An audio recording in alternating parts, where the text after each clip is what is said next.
Sorry po, na-scam kami. Hindi po. Ako kasi ng player. Hindi po. Basta po ako. Dito kami. Ay, dito pa po. Okay? Ipatawag sa akin din. Ipatawag sa akin din.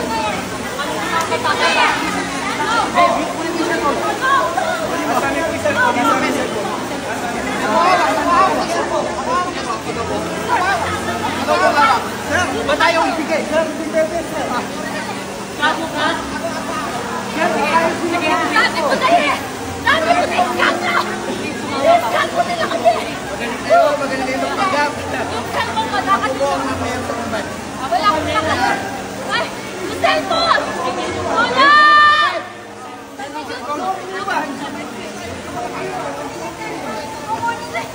Kukunin yung cellphone!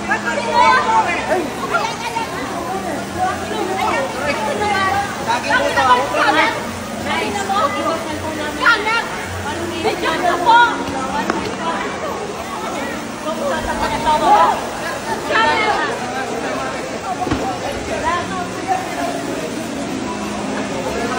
Ako ginang kanan! Hindi kayo! Scammer po ito! May scammer! Meron po kami transaction! Kuhanin nyo po! Wala po ako pinlock! Halika. Yari sila, tigakainin kami. Tigakainin kami. Halika kayo. Mali ng tempo. Mali kayo, tigakainin kami. Tigakainin kami yung kami po. Sige, bakit ko yung ano? Tigakainin ka? Bakit nga na kami na?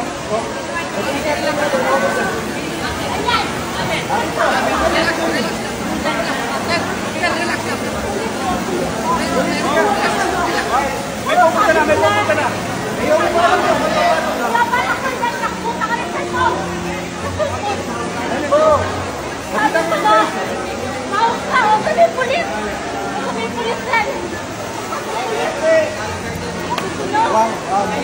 Sabi ko na sa'yo eh. Sabi ko na eh. Sopan nyo kaya po! Hindi! Wasan kaya kami rin nakputa ka rin! Ate ko po ka-transaction sabi na kapatag na! Nene po yan! Pasend ko po kay 50,000!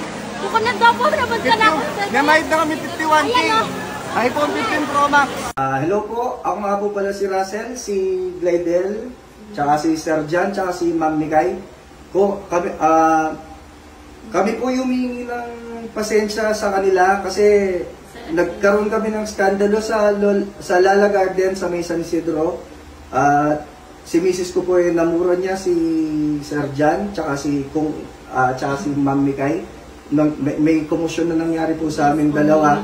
Tsaka nasabihan po namin sila na scammer. Kami po yung nagpapasensya dito kasi ang feeling ko po yung parehas lang kaming biktima kasi nadali po kami ng middleman na parehas kami ng kausap. Hindi namin alam na parehas kami ng kausap. Dinescribe kami na parehas yung damit. Kaya doon nagsimula. Ang akala nila sir po, in-scam namin sila. Ang akala namin, in-scam nila kami.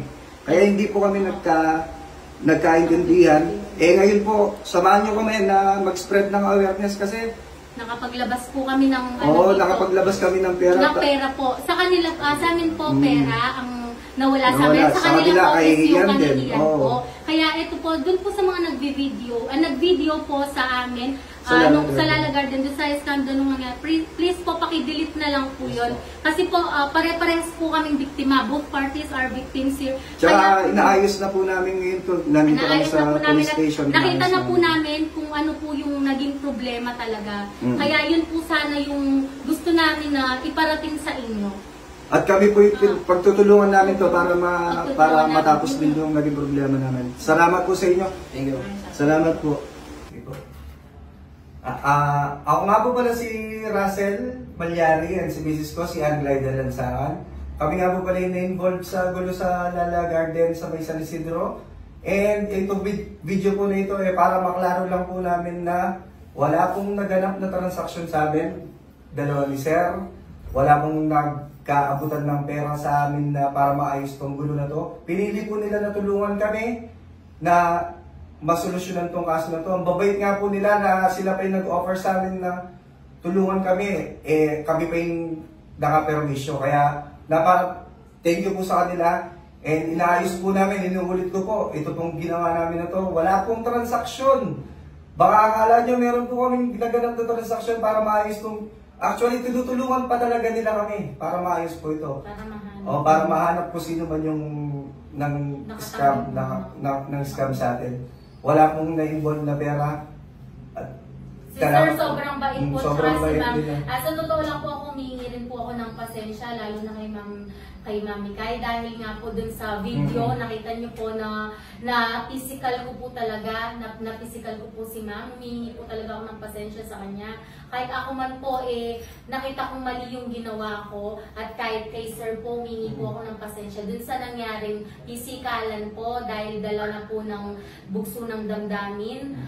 Nagpapasalamat pa rin po kami sa kanila, kahit paano po, binibigyan po kami nila ng chance na maayos po ito at tutulungan po nila kami na ma-resolve yung kasong nangyari po. Salamat at hindi na nila tinuloy yung kaso nila po sa amin na wala nang magsasampa ng kaso. Tsaka yung pera, wala akong involved na pera dito ako. Salamat po talaga kasi sincere po sa puso namin to. Sila sir talaga yung may dito. Sila sir talaga yung nagdala sa amin. Yun lang po. Okay. Willing naman kami makipagtulungan kung ano man gagawin nila. Thank you po sir.